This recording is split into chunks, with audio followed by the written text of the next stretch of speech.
नमस्कार, आप देखना शुरू कर चुके हैं अनोखी आवाज और मैं हूं आपके साथ अनुष्का। मध्य प्रदेश कैबिनेट की साल 2025 की पहली बैठक मुख्यमंत्री डॉक्टर मोहन यादव की मौजूदगी में हुई, जिसमें कई महत्वपूर्ण फैसले लिए गए। प्रदेश में स्वामी विवेकानंद युवा शक्ति मिशन शुरू करने पर मोहन यादव कैबिनेट ने अपनी सैद्धांतिक सहमति दे दी है। युवा शक्ति मिशन प्रदेश में 12 जनवरी से प्रदेश भर में शुरू किया जाएगा। इस मिशन के तहत राज्य सरकार सामान्य वर्ग के प्रतिभाशाली छात्रों को भी कॉम्पिटेटिव परीक्षाओं की तैयारी के लिए मुफ्त में कोचिंग उपलब्ध कराएगी। मोहन यादव कैबिनेट की बैठक में मध्य प्रदेश में दुग्ध उत्पादन बढ़ाने और सांची को नेशनल ब्रांड बनाने के लिए राष्ट्रीय डेयरी विकास बोर्ड से अनुबंध करने के प्रस्ताव को अपनी मंजूरी दे दी। इसके तहत अगले 5 साल में 1500 करोड़ का निवेश करेगी और दूध का उत्पादन बढ़ाने समितियों की संख्या 9000 की जाएगी। डॉक्टर मोहन यादव जी की अध्यक्षता में अभी कैबिनेट की बैठक संपन्न हुई है और उसमें कुछ फ्यूचर प्लानिंग भी हुई है, कुछ वर्तमान समय में जो प्रोजेक्ट चल रहे हैं उनकी भी स्वीकृति मिली है।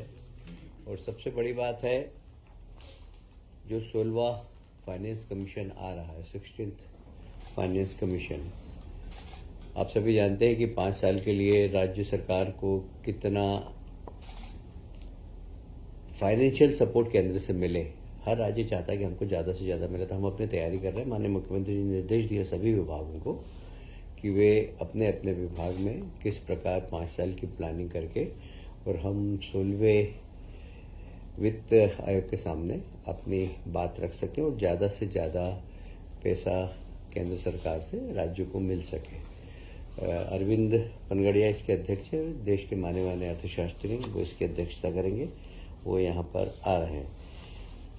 मुझे कहते हुए बहुत गर्व है कि जहाँ हमारे देश के प्रधानमंत्री का एक ध्येय वाक्य रहता है, ज्ञान पर ध्यान, और ज्ञान से उनका तात्पर्य है गरीब, युवा, अन्नदाता, किसान और नागरिक शक्ति। तो ये ज्ञान से ध्यान पे हमारी सरकार ने शुरुआत प्रारंभ कर दी है। माननीय मुख्यमंत्री जी के निर्देश पर हम युवाओं को एक नई दिशा, उनके कौशल का सही उपयोग, उनकी आर्थिक स्थिति सही हो, उनको गुणवत्ता वाली शिक्षा मिले, अच्छा स्किल डेवलपमेंट हो, इस दिशा में एक समेकित तकनीकी शिक्षा विभाग, कौशल विभाग, कौशल और रोजगार विभाग तथा युवा खेल कल्याण विभाग, तीनों विभाग मिलकर और स्वामी विवेकानंद जयंती पर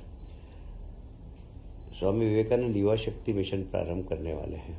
इसका उद्देश्य होगा युवा का सर्वांगीण विकास, शिक्षा के क्षेत्र में भी युवा आगे बढ़े, कौशल के क्षेत्र में भी युवा आगे बढ़े और वो रोजगार से कैसे जल्दी से जल्दी जुड़े। जैसे हमारे माननीय प्रधानमंत्री जी का मिशन है नई शिक्षा नीति के माध्यम से कि शिक्षा रोजगार देने वाली हो और हमारा युवा भी रोजगार देने वाला बने। तो इसी को ध्यान में रखते हुए स्वामी विवेकानंद युवा शक्ति मिशन प्रारंभ करने वाले हम 12 तारीख को। इसमें सभी विभागों से बाकी इसके सदस्य रहेंगे, पर मूल रूप से तकनीकी शिक्षा, कौशल विभाग, रोजगार विभाग और युवा कल्याण विभाग इसको हेड करेंगे और ये सब मिलकर और सब विभागों से तालमेल करके हम सिर्फ युवाओं को फोकस करेंगे। कुल मिलाकर युवाओं का आत्मविश्वास बढ़ाना मध्य प्रदेश के अंदर। देखिए, आज भारत देश का सबसे युवा, दुनिया का सबसे युवा देश कहलाता है। हमारे यहाँ 27% आबादी युवाओं की है और युवाओं को आत्मनिर्भर बनाना, उनकी ऊर्जा का सदुपयोग करना, उसमें मध्य प्रदेश एक मिशन की तरह ले रहा है। मुझे बहुत प्रसन्नता है, माननीय मुख्यमंत्री जी ने इस मिशन को बहुत गंभीरता से लिया और सभी माननीय मंत्रियों से अनुरोध किया कि अपने अपने विभाग में भी हम युवाओं को किस प्रकार जोड़कर रोजगार दे सकें, इसके लिए काम करने के लिए हमें निर्देश दिए हैं। जैसे अब प्रतिस्पर्धा की तैयारी करना, तो तैयारी करने के लिए हमने अनुसूचित जाति और जनजाति के बच्चों के लिए कोचिंग क्लास तो हमने चलाई थी, पर फिर भी कुछ सिलेक्टिव ऐसे गरीब विद्यार्थी हों, चाहे वो अनुसूचित जाति जनजाति के नहीं हो, वे यदि प्रतिस्पर्धा में भाग लेना चाहें और उन्हें कोचिंग की आवश्यकता है तो सरकार वो भी उपलब्ध कराएगी। कुल मिलाकर युवाओं से संवाद बढ़ाना, उनका आत्मविश्वास बढ़ाना, उनकी योग्यता का सदुपयोग करना, उनकी क्षमता बढ़ाना, इसका उद्देश्य है। युवा शक्ति को रचनात्मक दिशा में ले जाना, ये इसका मूल उद्देश्य है।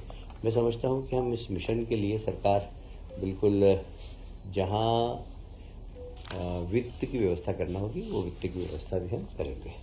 एक और आज महत्वपूर्ण निर्णय लिया, जैसे हमारे देश के प्रधानमंत्री हमेशा कहते हैं कि किसानों की आय दुगनी करना। तो किसानों से संबंधित जितने भी उपक्रम है, चाहे वो दूध उत्पादन का हो, चाहे मछली उत्पादन का हो, इन सब को हम कैसे वृद्धि कर सके, तो एक बहुत ही क्रांतिकारी निर्णय मध्य प्रदेश की सरकार ने लिया है। Madhya Pradesh state cooperative dairy federation और राष्ट्रीय डेयरी विकास बोर्ड, इसके बीच में एक अनुबंध हम कर रहे हैं और सारी दूध के उत्पादन, दूध का परिवहन, दूध का चिलिंग, दूध की प्रोसेसिंग, दूध की पैकिंग और मार्केटिंग, ये सब अभी किसान करता है। अभी हमारे यहाँ दूध डेयरी भी है और निश्चित रूप से जिस क्षमता के साथ चलना चाहिए उस क्षमता के साथ नहीं चल पा रही है। हम फोकस करेंगे इसमें प्रोफेशनल लोगों को भी जोड़कर, कैसे हमारा सांची ब्रांड है वह सारे देश में अपनी पहचान बना सके। इसके लिए हम लोग बहुत डेडिकेटेड रूप से काम करेंगे, क्योंकि यह किसान की आमदनी बढ़ाने का एक बहुत बड़ा उपक्रम हो सकता है।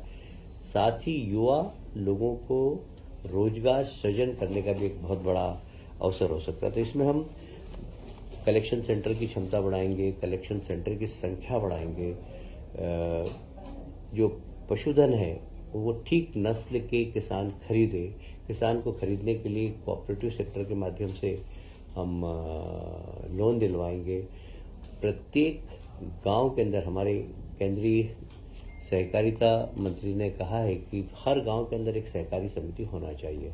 हमारे यहाँ 53,000 गांव है, सब में सहकारिता समिति बने, जिसमें दूध उत्पादन सहकारी समिति भी बने। तो हर गांव के अंदर दूध का उत्पादन हो, अच्छी नस्ल के जानवर पहुंचे, उन जानवरों को खरीदने के लिए कोऑपरेटिव सेक्टर से लोन मिले, उनका दूध समय पर खरीदा जाए, उस स्थान पर जो चिलिंग प्लांट हो वह परिवहन करके प्रोसेसिंग के स्थान पर ले जाएं। ये सब इस समेकित व्यवस्था हम कर रहे हैं और इससे निश्चित रूप से किसानों की आय भी बढ़ेगी और सहकारिता क्षेत्र मजबूत होगा और रोजगार के नए अवसर भी हमें प्राप्त होंगे। मुझे ये कहते हुए बहुत गर्व है कि अगले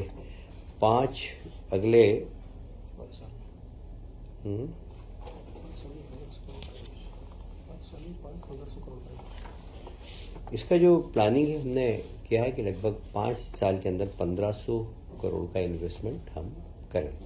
ये 5 साल के अंदर होगा और इसमें अभी समितियों की संख्या 6000 है, ये लगभग 9000 के आसपास हो जाएगी। दूध का संकलन जैसे मैंने बताया कि अभी लगभग 10 साढ़े 10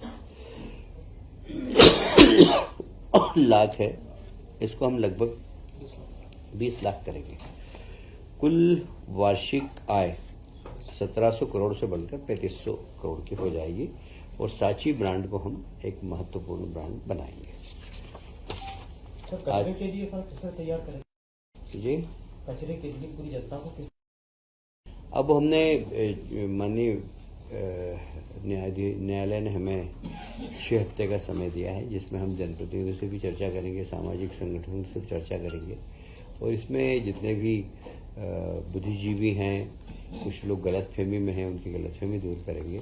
एक छोटे छोटे ग्रुप्स के अंदर हम प्रेजेंटेशन देकर समझाने की कोशिश करेंगे कि यह जो कचरा है यह इसकी टॉक्सिसिटी लगभग 0 हो गई, 0 हो गई है और इसमें केमिकल कंपाउंड क्या है, जलने के बाद कौन सी गैस निकलेगी, ये सब हम प्रेजेंटेशन देंगे। मुझे लगता है कि जब प्रेजेंटेशन लोग देखेंगे तो जो भी गलत फहमियाँ हैं वह समाज की दूर हो जाएगी। सर ये जो डेयरी प्रोडक्शन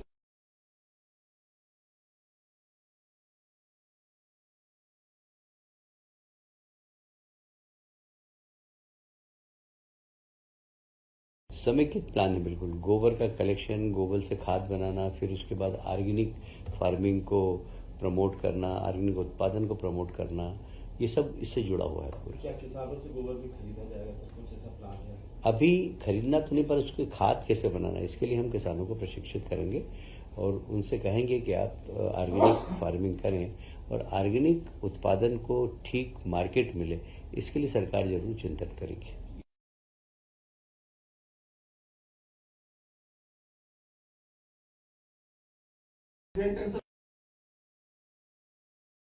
ऐसा नहीं है, देखिए सरकार में अधिकारी रहते हैं पर कभी कभी एक्सपर्ट्स की आवश्यकता पड़ती है। जैसे मैंने कहा अभी ये सांची का हम ब्रांडिंग करेंगे, इसमें हम प्रोफेशनल लोगों को भी लगाएंगे, क्योंकि जो प्रोफेशनल, देखिए दुनिया है प्रोफेशनलिज्म की।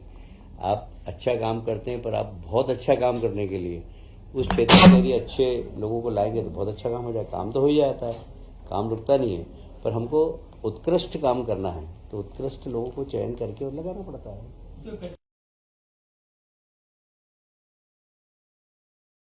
अभी इस बारे में कोई टिप्पणी नहीं करूंगा। इस खबर में फिलहाल इतना ही। अन्य खबरों के लिए बने रहिए अनोखी आवाज के साथ।